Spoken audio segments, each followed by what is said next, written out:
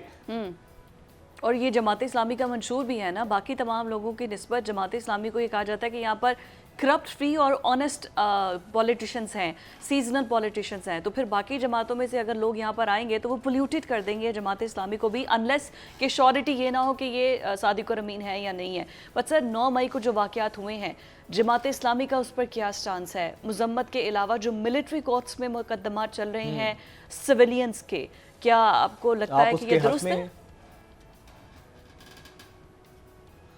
دیکھیں پیارے بھائی اور بہن، آپ دونوں جانتے ہیں کہ ہمارے 75 سالہ تاریخ میں یہ ایک انوکھا واقعہ ہے کہ کور کمانڈر کا گھر نہیں تھا، پتہ نہیں اس کا گھر کہاں ہے، یہ ایک پاکستانیوں کا گھر تھا، قومی املاک تھے۔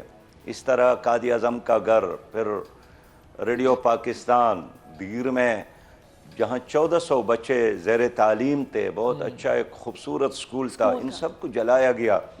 ظاہر ہے ان کی تو مذمت کوئی نہ کرے تو وہ کیسا پاکستانی ہوگا۔ لیکن اس میں 2 طرح کے لوگ ہیں، ایک وہ لوگ ہیں جو ڈائریکٹ ان جرائم میں انوالو ہے، تو ان کے ساتھ حساب کتاب کرنا اور ان کو سزا دینا قانون کے مطابق، آئین کے مطابق، عدل اور انصاف کی بنیاد پر، گواہی اور شہادتوں کی بنیاد پر، وہ تو بنتا ہے، وہ ہونا چاہیے تاکہ آئندہ پھر کوئی ہمارے قومی املاک کو اس طرح نہ جلائے۔ ورنہ روز اگر آپ جلوس میں کالج کو جلاتے ہیں، ہاسپٹل کو جلاتے ہیں، اسکول کو جلاتے ہیں، پل کو اڑاتے ہیں، تو یہ ملک کیا بنے گا؟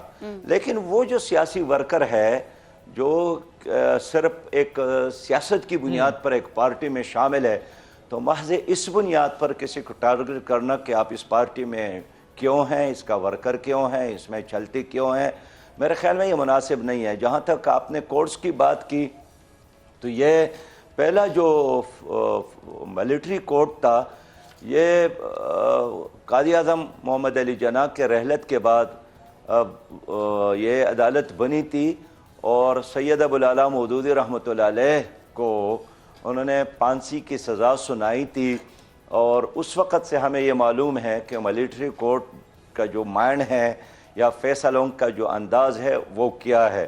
تو آج چونکہ 75 سال گزر گئے، اس لیے ہم سمجھتے ہیں کہ فی زمانہ اگر آپ کی عدالتیں موجود ہے، اور پھر اس وقت جو اینٹی ٹیررسٹ عدالتیں موجود ہے جو آلریڈی دہشت گردی کی کسی بھی کیس کو آپ اس میں لے جا سکتے ہیں، سزا ان کو مل سکتی ہے، تو ان دونوں عدالتوں، ایک طرف اینٹی ٹیررسٹ کورٹ بھی ہے اور سول عدالتیں ہیں، ان کے موجودگی میں کوئی تیسرا نظام ملٹری کورٹس کا ہم ضروری اور مناسب نہیں سمجھتے۔ اس لیے میں سمجھتا ہوں کہ اگر ایک ملٹری کورٹ میں آپ نے کسی کو سزا دے بھی دی اور اس کے بعد پھر اس پر اپیل ہوتا ہے اور وہ سزا ختم ہو سکتی ہے، تو پھر اتنے طویل ایکسرسائز کی کیا ضرورت ہے؟ اس لیے آپ ان کو سول عدالتوں میں لے جائیں، آپ کے ساتھ فوٹوز ہے، آپ کے ساتھ گواہی ہیں، آپ کے ساتھ دلائل ہیں، آپ کے ساتھ اگر مواد موجود ہے، آپ جا کر وہاں ثابت کر لیں تو دودھ کا دودھ اور پانی پانی ہو جائے۔ ٹھیک، اچھا سراج صاحب، خواجہ آصف صاحب نے بھی کہا کہ ہم پاکستان تحریک انصاف پر پابندی لگانے پر غور کر رہے ہیں، پھر نواز شریف صاحب نے کہا کہ ہم مذاکرات نہیں کریں گے، مذاکرات سیاسی لوگوں سے ہوتے ہیں، تحریک انصاف شرپسند جماعت ہے، یہ دہشت گرد جماعت ہے، تو آپ سمجھتے ہیں کہ اگر پاکستان تحریک انصاف پر پابندی لگائی جاتی ہے تو یہ لگنی چاہیے، یا جس طرح نواز شریف صاحب نے بیان دیا ہے، یا آپ سمجھتے ہیں کہ غلطی ہوئی ہے لیکن اس طرح نہیں ہونا چاہیے کہ سیاسی جماعتوں پر پابندی لگے؟ دیکھیں، سیاسی جماعت کسی 400-500 یا 2-4-5 ہزار لوگوں کا نہیں ہے، اس میں تو لاکھوں لوگ ہوتے ہیں، اور خود آپ کے علم میں ہوگا کہ ایوب خان کے دور میں جماعت اسلامی پر پابندی لگی تھی، لیکن پابندی سے کوئی جماعت تو ختم نہیں ہوتی ہے۔ پیپل پارٹی پر بھی ایک زمانے میں ضیاء الحق کے زمانے میں آپ نے دیکھا ایک مخصوص رویہ تھا. اس لیے ان چیزوں سے کوئی پارٹی ختم نہیں ہوتی ہے. پارٹی ختم ہوتی ہے ان کے اپنے غلطیوں کی وجہ سے, ان کے بیانیے کی وجہ سے, اور ان کے رویوں کی وجہ سے. تو آج اگر P T I us position میں ہے تو یہ کسی اور کی وجہ سے نہیں ہے, ان کے اپنے رویے یا اپنے فیصلوں کی وجہ سے یہاں تک پہنچی ہے. تو میں نہیں سمجھتا ہوں کہ ان مسائل کا حل پی ٹی آئی پر پابندی لگانا ہے. اس لیے ہم پی ٹی آئی پر پابندی ہم اس کو سپورٹ نہیں کرتے ہیں. خواجہ آصف صاحب کی خواہش یا تمنا اپنی جگہ پر, لیکن ہم چاہتے ہیں کہ ہر پارٹی میں گناہگار اور بھی گناہ موجود ہے. لہٰذا آپ رائٹ اور رن کی بنیاد پر فیصلے کریں بجائے اس کے کہ آپ پوری سیاست کو لپیٹنے کی کوشش کریں. سراج صاحب, ابھی الیکشنز یار کہا جا رہا ہے کہ الیکشنز ہوں گے, چاہے ڈیلے ہوئے ہیں لیکن فائنلی ایونچولی الیکشنز تو ہوں گے. تو ابھی عمران خان کے ساتھ تو ٹیبل ٹاک کے لیے اب حکومت وقت تیار نہیں ہے. عمران خان نے البتہ 7 رکنی کمیٹی بنا بھی دی ہے. تو کیا مشورہ دیں گی گورنمنٹ کو؟ عمران خان کے ساتھ ابھی ٹیبل ٹاک کرنے چاہیے الیکشنز کی ڈیٹ کے لیے, اور آپ کا الیکشنز کے حوالے سے کوئی حکومت سے مطالبہ؟ وزیر صاحب اور وجاہت, آپ دونوں بہن بھائیوں سے میں کہنا چاہتا ہوں اور آپ کے ذریعے پورے پاکستان سے بات کرنا چاہتا ہوں کہ دیکھیے یہ تو بات ثابت ہو گئی کہ پی ٹی آئی کی حکومت ناکام ہو گئی, فیل ہو گئی, ڈیلیور نہیں کر سکی, وعدے پورے نہیں کر سکی. اسی طرح پی ڈی ایم اس سے بھی زیادہ ناکام ہو گئی 1 سال میں, اس لیے کہ ان کے آنے کے بعد سب گھننا میں اضافہ ہوا, بدامنی میں اضافہ ہوا, بے روزگاری میں اضافہ ہوا, بدامنی میں اضافہ ہوا, بے یقینی میں اضافہ ہوا, اور غیر یقینی سچویشن ہے, سانس لینا مشکل, مرنا مشکل, جینا بھی مشکل. اب حل کیا ہے؟ صرف ایک ہی حل ہے کہ اب عوام کو اختیار دیا جائے. اب ان مسائل کا حل نہ اسٹیبلشمنٹ کے ساتھ ہے, ان مسائل کا حل نہ عدالت کے ساتھ ہے, نہ پی ڈی ایم کی حکومت کے ساتھ ہے. پی ٹی آئی تو آلریڈی اس طرف چلی ہے. اس لیے ان مسائل کا حل اب صرف اور صرف ایک ہی ہے کہ پاکستان میں ایک شفاف الیکشن ہو جائے. اس لیے میں چاہتا ہوں کہ تمام سیاسی جماعتوں کو اب بھی ڈائیلاگ کرنا چاہیے. دیکھیے آپ نے دیکھا کہ افریقہ میں ایک طویل عرصہ سیاسی جماعتوں کے درمیان لڑائی ہوئی ہے. 27 سال نیلسن منڈیلا جیل میں رہے ہیں اور وہاں ایک اقلیت نے اکثریت کو دبایا تھا, لیکن پھر بھی وہ لمحہ آیا کہ مذاکرات ہو گئے اور اب وہ افریقہ نے ترقی کی. اور اس مذاکرات کے بعد کیا ہوا؟ نیلسن منڈیلا نے اپنے بیٹے کا نام رکھا تھا نیلسن ڈکلارک. ڈکلارک اس کا دشمن تھا, سیاسی مخالف تھا, لیکن ایک افہام اور تفہیم اور ایک نئے سیاسی ماحول پیدا کرنے جنوبی افریقہ کے لیے انہوں نے سیاسی ماحول, افہام تفہیم کا ماحول. تو میں سمجھتا ہوں کہ اب برداشت کا زمانہ کے زمانے کا دور ہے. لڑنے جھگڑنے فساد سے, ایک دوسرے کو ختم کرنے سے.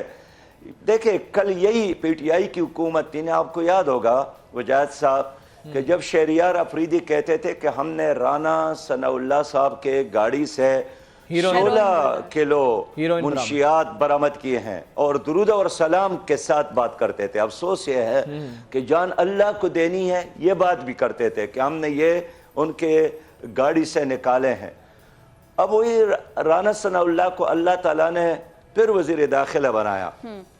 تو اگر انہوں نے ایک غلطی کی جھوٹ کی بنیاد پر کیسز بنانے کا, اب وہی غلطی ان کو نہیں کرنا چاہیے. عدل اور انصاف ہونا چاہیے. اس لیے ایک دوسرے کو ختم کرنا علاج نہیں ہے. ایک قاعدہ, ایک ضابطہ, ایک اصول. سراج صاحب وقت کم ہے, آخری سوال کا مختصر جواب دیجیے گا. سراج صاحب مختصر جواب دیجیے گا, 2023 میں الیکشنز ہوتے نظر آ رہے ہیں آپ کو؟ وجاہت صاحب میں کیسے کہہ سکتا ہوں کہ 2023 میں الیکشن نہیں ہوں گے؟ ضرور ہوں گے, ہونا چاہیے.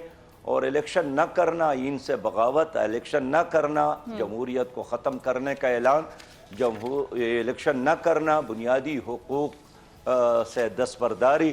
اس لیے میں بالکل اعتماد کے ساتھ بات کرنا چاہتا ہوں کہ الیکشن کے علاوہ اور کوئی حل نہیں ہے پاکستان کے مسائل کا.